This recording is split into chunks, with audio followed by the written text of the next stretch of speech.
Previous લેક્ચરની અંદર આપણે lead silver system જોયું હતું કે લેડ સિલ્વર સિસ્ટમ આપણને પૂછાય તો આપણે શું શું લખવાનું છે. ફરીથી એકવાર આપણે lead silver system in short revision કરી લઈએ કે લેડ સિલ્વર સિસ્ટમની અંદર શું હતું.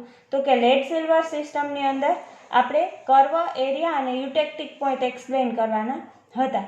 હવે કર્વ કયા કયા હતા? કર્વ બે હતા, કર્વ ઓબી અને કર્વ ઓએ. હવે આ બાજુ હતું એ શું હતું? તો કે સોલિડ સિલ્વર. એમાં જે પોઈન્ટ એ છે એ શું દર્શાવતું હતું? તો કે પોઈન્ટ એ 961 ડિગ્રી સેન્ટીગ્રેડ ટેમ્પરેચર એ પ્યોર સોલિડ સિલ્વરનો મેલ્ટિંગ પોઈન્ટ હતો. અને આ બાજુ છે 327 ડિગ્રી સેન્ટીગ્રેડ, એ શું દર્શાવતું હતું? તો કે લેડ, પ્યોર લેડનો મેલ્ટિંગ પોઈન્ટ. પોઈન્ટ ઓ છે એ શું દર્શાવતું હતું? તો કે એ યુટેક્ટિક પોઈન્ટ. યુટેક્ટિક પોઈન્ટની ડેફિનેશન શું થાય? તો કે યુટેક્ટિક પોઈન્ટ એટલે બે સોલિડ અવસ્થા, તો કે આ રહી એક શું છે? સોલિડ સિલ્વર ને સોલિડ લેડ, અને થર્ડ લિક્વિડ મેલ્ટ. આ ત્રણેય એકબીજા હારે શેમાં હોય? તો કે ઇક્વિલિબ્રિયમમાં હોય ત્યારે એને શું કહેવાય? તો કે ત્યારે એને યુટેક્ટિક પોઈન્ટ કહેવાય. બે કર્વ એક્સપ્લેન કરવાના હતા, કર્વ ઓએ અને કર્વ ઓબી. અને ત્રીજું શું હતું? તો કે એરિયા હતું. એરિયા, ફર્સ્ટ એરિયા હતો આ એઓબી. ત્યાં કયો સિંગલ ફેઝ હતો? કયો હતો? તો કે લિક્વિડ મેલ્ટ. અને બાકી બધા એરિયામાં તો કે આ છે લિક્વિડ પ્લસ સોલિડ સિલ્વર, અહીંયા હતું લિક્વિડ પ્લસ સોલિડ લેડ, અહીંયા હતું સોલિડ લેડ પ્લસ યુટેક્ટિક, અને અહીંયા શું હતું? Solid silver plus eutectic. આ બધામાં શું હતું? નંબર ઓફ ફેઝિસ 2 હતા. એ પ્રમાણે આપણે એરિયા, કર્વ અને યુટેક્ટિક પોઈન્ટ એક્સપ્લેન કર્યા. આની અંદર આપણે ફેઝ રૂલ કયો યુઝ કરવાનો હતો? તો કે કન્ડેન્સ્ડ ફેઝ રૂલ યુઝ કરવાનો હતો. કન્ડેન્સ્ડ ફેઝ રૂલ શું કામ યુઝ કરવાનો હતો? તો કે સોલિડ અને લિક્વિડ ફેઝ કન્સિડર કરવાના હતા, જ્યારે ગેસિયસ ફેઝ ઇગ્નોર કરી શકાય એવું હતું, અને એટલા માટે પ્રેશર નિગ્લિજિબલ હતું. તો F' = C - P+1. હવે ક્વેશ્ચન આપણો સ્ટાર્ટ અહીંયાથી થતો હતો કે યુટેક્ટિક સિસ્ટમ અથવા લેડ સિલ્વર સિસ્ટમ. કાલે આપણો આખો ક્વેશ્ચન કમ્પ્લીટ થઈ ગયો હતો કે લેડ સિલ્વર સિસ્ટમ પૂછાય તો. પણ એના સિવાય મેં તમને એમ કીધું હતું કે જો તમને ક્વેશ્ચનમાં એમ પૂછાય કે explain the Parkes method of desilverisation, તો તમારે કેવી રીતે ક્વેશ્ચન લખવાનું? તો કે સ્ટાર્ટિંગ અહીંયાથી જ કરવાનું કે આને 4 ફેઝિસ છે. કયા કયા 4 ફેઝિસ છે? તો કે એક છે solid silver, solid lead, third one is solution of silver and lead, and fourth is vaporised form. Curve explain કરવાના. કર્વ ઓએ શું દર્શાવતું હતું? તો કે freezing point curve of silver. કોની વચ્ચે ઇક્વિલિબ્રિયમ હતું? તો કે solid silver and liquid melt. Curve O B name શું છે એનું? તો કે freezing point curve of lead. કોની વચ્ચે ઇક્વિલિબ્રિયમ? તો કે solid lead and liquid melt. હવે કર્વ છે એની અંદર નંબર ઓફ ફેઝિસ કેટલા આવશે? 2 આવશે. શું કામ? તો કે બે અવસ્થા વચ્ચે એ દર્શાવતું હતું. તો F' = C - P+2. કમ્પોનન્ટ તો 2 જ છે. કયા કયા? Lead and silver. તો F' શું થાય? 1. સિસ્ટમ કેવી થઈ કર્વની અંદર? યુનિવેરિયન્ટ. હવે પોઈન્ટ ઓ આપણે સમજાવી દીધું હતું કે યુટેક્ટિક પોઈન્ટ શું કામ કહેવાય? તો કે બે સોલિડ અવસ્થા અને એક લિક્વિડ અવસ્થા, એ ત્રણેય એકબીજા હારે ઇક્વિલિબ્રિયમમાં હોય ત્યારે એને કહેવાય યુટેક્ટિક પોઈન્ટ. યુટેક્ટિક પોઈન્ટની અંદર કયા કયા 3? તો કે એક તો સોલિડ સિલ્વર, સોલિડ લેડ અને એ બેનું લિક્વિડ મેલ્ટ ઇક્વિલિબ્રિયમમાં હતો. તો કમ્પોનન્ટ શું આવે? 2. કયું? લેડ અને સિલ્વર. Number of ફેઝિસ 3. 2 - 3 + 1. F' = 0. તો સિસ્ટમ કેવી થશે? Non variant system. પછી તમારે એરિયા એક્સપ્લેન કરવાનો હતો. તો એરિયા એઓબી છે એમાં નંબર ઓફ ફેઝિસ 1 છે, લિક્વિડ મેલ્ટ. તો એ પ્રમાણે આપણે સૂત્ર મૂકતા F' = શું આવશે? 2. અને સિસ્ટમ કેવી આવશે? તો કે બાયવેરિયન્ટ સિસ્ટમ આવશે. એના પછી આ બધા એરિયા કયા કયા એરિયા? તો કે solid silver plus liquid melt, solid silver plus solid lead plus liquid melt, eutectic compound plus solid silver or solid lead. આ બધા પાસે નંબર ઓફ ફેઝિસ કેટલા છે? તો કે નંબર ઓફ ફેઝિસ 2 છે. તો F' = C - P+1. એમાં પી બરાબર અહીંયા શું મૂકવાનું 2 મૂકવાનું. શું કામ કે આ બધામાં પી બરાબર નંબર ઓફ ફેઝિસ 2 છે, તો એફ બરાબર શું આવશે 1. સિસ્ટમ કેવી આવશે? મોનોવેરિયન્ટ. અહીંયા સુધી પાર્ક ડિસિલ્વરાઇઝેશન મેથડ પૂછાય તો ફરજિયાત ઓલા ક્વેશ્ચન કે આ ક્વેશ્ચન બેમાં આટલું લખવાનું. પણ જો લેડ સિલ્વર સિસ્ટમ તમને કીધી હોય તો અહીંયા તમારે પૂરું કરી દેવાનું. તમારો 5 માર્કનો ક્વેશ્ચન હોય કે 4 માર્કનો એ કમ્પ્લીટ થઈ જાય. જો તમને પાર્ક મેથડ ઓફ ડિસિલ્વરાઇઝેશન વાળો ક્વેશ્ચન પૂછાય તો આનામાં પ્લસ થોડુંક તમારે એડ કરી દેવાનું.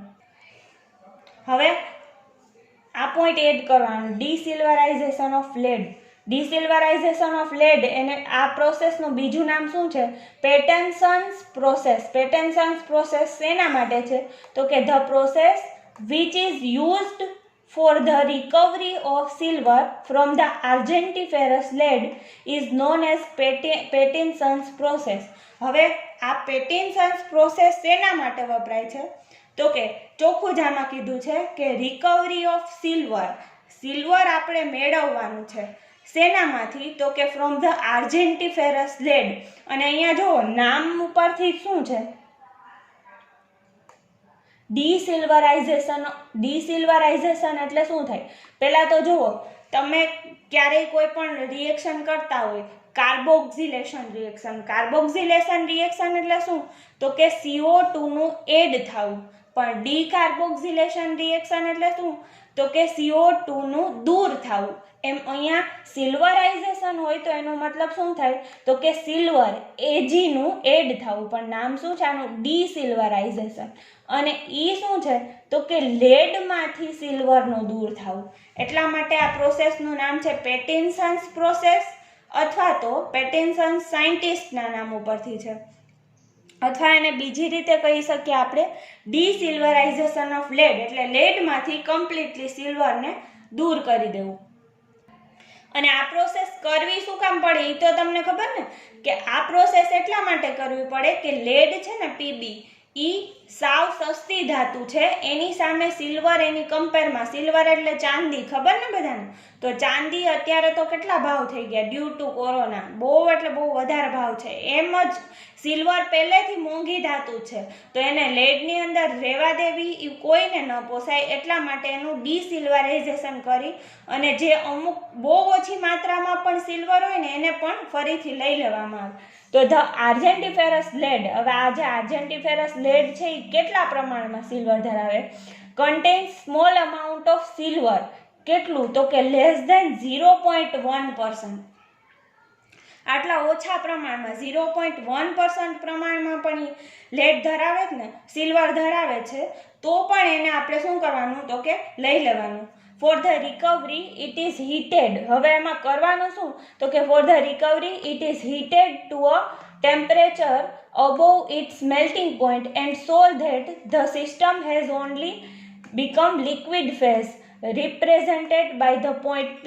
હવે આપણે ડાયાગ્રામની અંદર P પોઈન્ટ આપ્યો છે, ઈ શું છે? તો કે ઈ અહીંયા એક્સપ્લેન કરેલો છે, આ P પોઈન્ટ છે. હવે જો આપણે શું કરવાનું છે? તો કે એને એકદમ વધારે હીટ કરવાનું છે. ક્યાં સુધી? તો કે એના મેલ્ટિંગ પોઈન્ટથી ઉપર સુધી. અને એટલે શું થશે? ખાલી એક જ અવસ્થા પ્રેઝન્ટ થશે. કઈ? તો કે લિક્વિડ. એના મેલ્ટિંગ પોઈન્ટથી ઉપર આપણે એને હીટ કરશું. એટલે પછી શું કરવાનું? તો કે ધેન ઇટ કૂલ. પછી એને ઠંડુ પાડવાનું. Lead is crystallised out and the solution will contain only silver. હવે જો પહેલાં તો એને એકદમ ગરમ કરવાનું. ગરમ ક્યાં સુધી કરવાનું? તો કે એના મેલ્ટિંગ પોઈન્ટથી ઉપરના ટેમ્પરેચર સુધી. એટલે ખાલી ને ખાલી લિક્વિડ સોલ્યુશન થઈ જશે. પછી એને ઠંડુ પાડવાનું. તો લેડ છે ને ક્રિસ્ટલાઇઝડ થઈ જશે, એને બહાર કાઢી લેવાનું. અને સોલ્યુશનની અંદર વધશે એ ખાલી ને ખાલી શું હશે? તો કે સિલ્વર હશે. Further cooling more and more of lead is separate along the line BO. પછી OB જે લાઇન છે ને ત્યાં તમને વધારે ને વધારે શું મળશે? તો કે લેડ મળતો જશે. અને the melt continuous to be richer and richer in silver until the point O is reached where the percentage of silver rises to 2.6%. હવે આ ક્યાં સુધી કરવાનું, તો કે જ્યાં સુધી પોઈન્ટ OBમાં લેડની માત્રા જમા થતી જશે. અહીંયા જુઓ આ પોઈન્ટ OB દર્શાવેલો છે ને, અહીંયા શું થશે તો કે લેડ ધીરે ધીરે જમા થતો જશે અને સિલ્વર આપણને પ્યોર અને પ્યોર માત્રામાં મળતો જશે. ક્યાં સુધી આપણને સિલ્વર મળશે, તો કે સિલ્વર 2.6% હશે ને ત્યાં સુધી આપણને સિલ્વર મળી જશે. અહીંયા પોઈન્ટ આ જે પોઈન્ટ PQ વાળું છે ત્યાં સુધી પહેલાં તો હીટ કરીને P સુધી શું થશે, હીટ થશે. P એ શું થઈ જશે તો કે લિક્વિડમાં કમ્પ્લીટલી કન્વર્ટ થઈ જશે. પછી એને ઠંડુ પાડવાનું. એને ઠંડુ પાડવાથી થશે શું તો કે લેડ ક્રિસ્ટલાઇઝ થઈ જશે. એને આપણે બહાર કાઢી લેવાનું. સોલ્યુશનની અંદર શું વધશે તો કે સોલ્યુશનની અંદર સિલ્વર વધશે. હવે સિલ્વર આપણને ક્યાં સુધી પ્યોર મળશે તો કે 2.6% સિલ્વર મળશે. તો બસ જો પાર્ક મેથડ ફોર ડિસિલ્વરાઇઝેશન પૂછાય તો સૌથી પહેલાં તમારે શું એક્સપ્લેન કરવાનું, તો કે સૌથી પહેલાં કર્વ આખો ફેઝ ડાયાગ્રામ દોરવાનો, પછી એમાં કર્વ એક્સપ્લેન કરવાનો, યુટેક્ટિક પોઈન્ટ અને એના માટેના એરિયા, એ બધા માટે તમારે phase equilibrium condense phase rule વડે એના ડિગ્રી ઓફ ફ્રીડમ કેલ્ક્યુલેટ કરવાના. અને છેલ્લે આટલો એક પોઈન્ટ લખવાનો જે સ્પેશિયલ કોના માટે છે તો કે આ ક્વેશ્ચન પૂછાણો હોય પાર્ક મેથડ ફોર ડિસિલ્વરાઇઝેશન. તો ડિસિલ્વરાઇઝેશન એટલે લેડમાંથી શું કરવાનું તો કે સિલ્વરને દૂર કરવાનું. આ દૂર કરવું શું કામ જરૂરી બન્યું, કારણ કે સિલ્વર કેવી ધાતુ છે, મોંઘી ધાતુ છે. હવે આ સિલ્વરને દૂર કરવાની પ્રોસેસનું નામ શું છે તો કે પેટિન્સન્સ પ્રોસેસ. એ પેટિન્સન્સ પ્રોસેસમાં આર્જેન્ટિફેરસ લેડ છે એ 0.1% જેટલું શું ધરાવે છે, સિલ્વર ધરાવે છે. એને દૂર કરવા માટે આપણે શું કરવું પડે તો કે સૌથી પહેલાં એને હીટ કરવું પડે. કયા ટેમ્પરેચર સુધી હીટ કરવાનું છે, અબોવ ધ મેલ્ટિંગ પોઈન્ટ. અને એટલે થશે શું તો કે લિક્વિડ ફેઝ છે એ ખાલી આપણને જોવા મળશે ક્યાં તો કે પોઈન્ટ P ઉપર ડાયાગ્રામની અંદર. પછી શું કરવાનું છે, પછી એને એકદમ ઠંડુ પાડવાનું છે. તો લેડ શું થઈ જશે, ક્રિસ્ટલાઇઝ્ડ થઈ જશે અને સોલ્યુશનની અંદર શું વધશે તો કે સિલ્વર મળશે. પછી આગળ કુલિંગ વધારે ને વધારે કરતા આપણને લેડ સેપરેટ થઈ જશે ક્યાં તો કે BO લાઇન ઉપર ડાયાગ્રામની અંદર. અને melt continuous to be richer and richer in the silver until the point O is reached where the percentage of silver rises to the 2.6% silver. Silver કેટલા થઈ જશે 2.6%. તો બસ તમારો અહીંયા આરામથી ક્વેશ્ચન તમને 5 માર્કનો લખી શકશો. લેડ સિલ્વર પૂછાય તો આ પ્રશ્ન જ નથી. તો બધાને આ સિસ્ટમ આખી સમજાઈ ગઈ હશે. હવે આ ચેપ્ટરની અંદર આપણે 2 સિસ્ટમ બાકી રહી છે, એ આપણે પછી જોશું.